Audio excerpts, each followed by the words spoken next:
Okay, welcome back. Sayyidina Abu Bakr Siddiq radiallahu ta'ala anhu invited Sayyidina Umar radiallahu ta'ala anhu to come and help him judge the case. Sayyidina Umar, when he saw that case, he said he himself, he doesn't understand what Abu Bakr cannot do. How can Umar do it? But call Usman, maybe Usman will understand. Sayyidina Usman radiallahu ta'ala anhu came to that very place.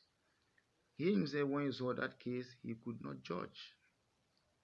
Then the three of them took a consensus decision.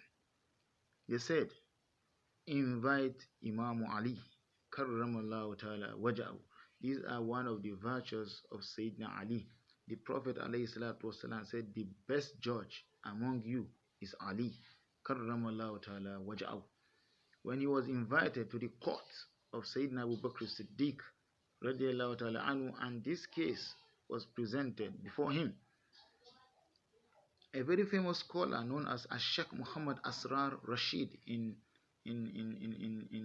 Birmingham, London, he describes Sayyidina Ali karramallahu ta'ala, and a Sunni scholar. This is not a Shiite opinion, no. This is a Sunni scholar, Asrar Rasheed. You can browse his videos on YouTube. Just type Asrar Rasheed official. I take a lot of my lectures from that man. May Allah reward him abundantly. He describes Sayyidina Ali in a very short video of just 17 minutes. He said Sayyidina Ali was such a scholar that, like a machine, like a computer, he responds to questions whenever he is being attacked with questions. May Allah bless us from those blessings, from the karama of Imam Ali karramallahu ta'ala waj'ahu.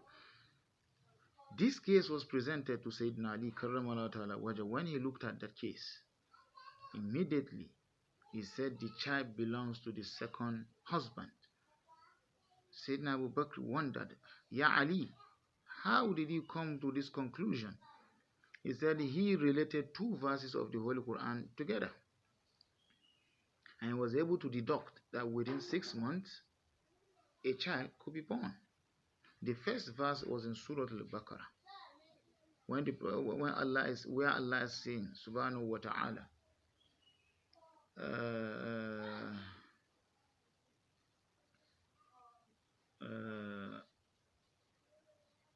Allah is saying hawlaini kamilaini ko wal walidati yurdina awladahunna hawlaini kamilaini liman arada an yutima ar-rada'a. That is, the mother should breastfeed the child for 2 complete years. For those mothers who intend to complete the cycle of breastfeeding, 2 complete years, hawlaini kamilain. And if you look at 2 complete, there are 24 months in this complete years. If you now go to another surah of the Holy Qur'an, where Allah is saying, Surah Nur, where Allah is saying, وَحَمْلُهُ وَفِصَالُهُ ثَلَاثُونَ شَهْرًا. That is, the bearing of the child together with the breastfeeding of the child comprehends a totality of 30 months. So the word bearing is included, and breastfeeding is also included, and together it will take 30 months. But the one in Surah alBaqarah is just breastfeeding, which is 24 months. So 30 months minus 24 months gives us 6 months. This is how Sayyidina Ali karramallahu ta'ala wajah was able to deduct immediately that a child could be born within 6 months. And today, science has proved that right. That within 6 months, a child has already been completed. The formation of the body, everything of the human body is formed within 6 months in the mother's womb. This child will have to rest for another 3 months.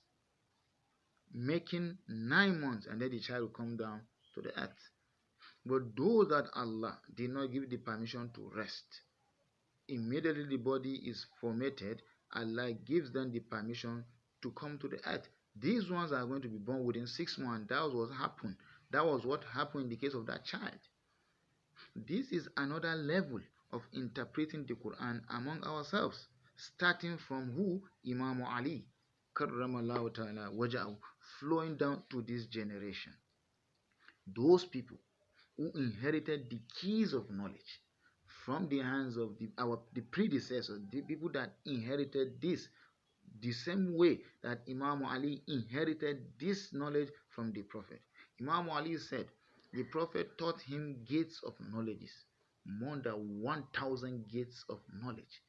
Each gate comprehends more than 1,000 knowledges swimming in them. So these are the keys of knowledge that people inherited from Sayyidina Ali down to his children, to his grandchildren, down to this generation. Those who acquire knowledge from that dimension are always special in their time. This is not a Shiite point of view. No, Shiites only follow the descendants of Sayyidina al-Hussein. They don't follow the descendants of Sayyidina al-Hassan. So even the Ahl Bayt that they are talking about, they are not following. It doesn't come according to the Shia. The Ahl Bayt, their position of the Ahl Bayt are just Ahl Hussein. They don't follow the descendants of Sayyidina Hassan. But the Prophet said, Al-Hassan wal-Hussein Sayyidan Ahlul Jannah. Al-Hassan, Al-Hussein are both the leaders of the people of paradise. So this is another way of also interpreting the Holy Quran. And this one is interpreted in every century. Another level of interpretation will emerge through another descendant. In this century of ours, the one that will emerge with the most powerful interpretation of the Holy Quran is going to be Imam al-Mahdi alayhi salam. May Allah bless us and give us the honor to be among his companions. Bijay Sayyidina Rasulullah alayhi salatu wasalam. So this is the way of the tafsir of the Holy Quran. There is other also way that Tafsir al-Qur'an biqawli ulul albab, the interpretation of the Holy Quran with the words of the people of understanding, people of knowledge, people like Ibn al-Qayyim al-Jawziyah, people like Ibn Taymiyyah, people like Imam al-Ghazali, people like Maulana Sheikh al-Islam Al-Haji Sheikh Ibrahim Iyas radiallahu ta'ala. These are people, these are men of great intellect, and they interpreted the Quran in their time, and we use their interpretation till date, which is still beneficiary to us. And may Allah always guide us to the straight path.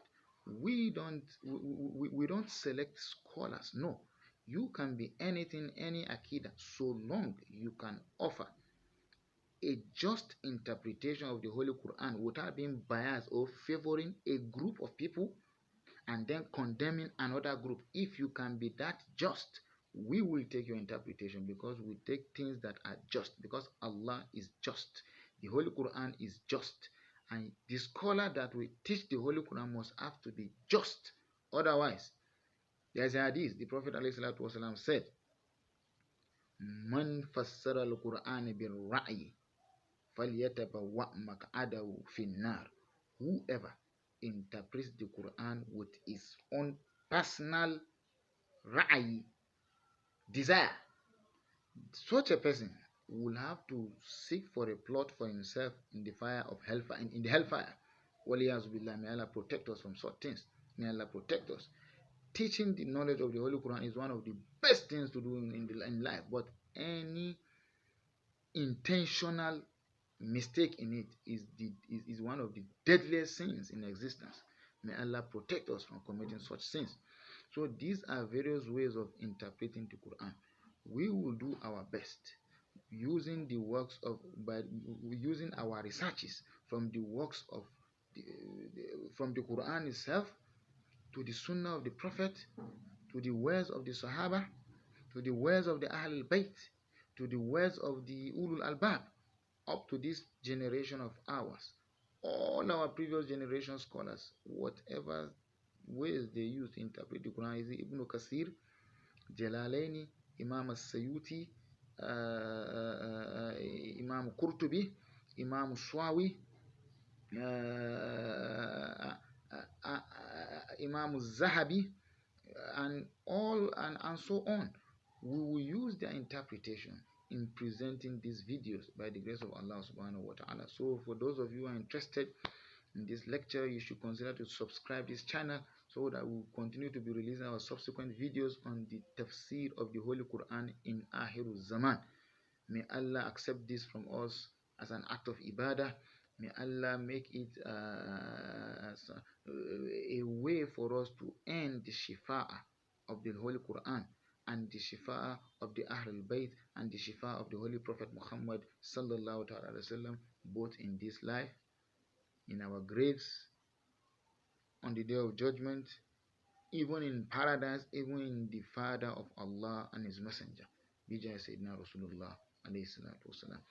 ربنا تقبل منا إنك أنت السميع العليم وتب علينا يا مولانا إنك أنت التواب يا ربنا واجعلنا مسلمين لك ومن ذريتنا أمة مسلمة لك وأرنا مناسكنا وتب علينا يا مولانا إنك أنت التواب الرحيم ربنا هب لنا من أزواجنا وذرياتنا قرة أعين وجعلنا للمتقين إماما ربنا آتنا في الدنيا حسنة وفي الآخرة حسنة وقنا عذاب النار توفنا مسلمين وألحقنا بالصالحين اللهم ارزقنا عند وفاتنا بقول لا إله إلا الله سيدنا محمد رسول الله عليه الصلاة والسلام. صلوا على النبي الكريم صلى الله عليه وسلم.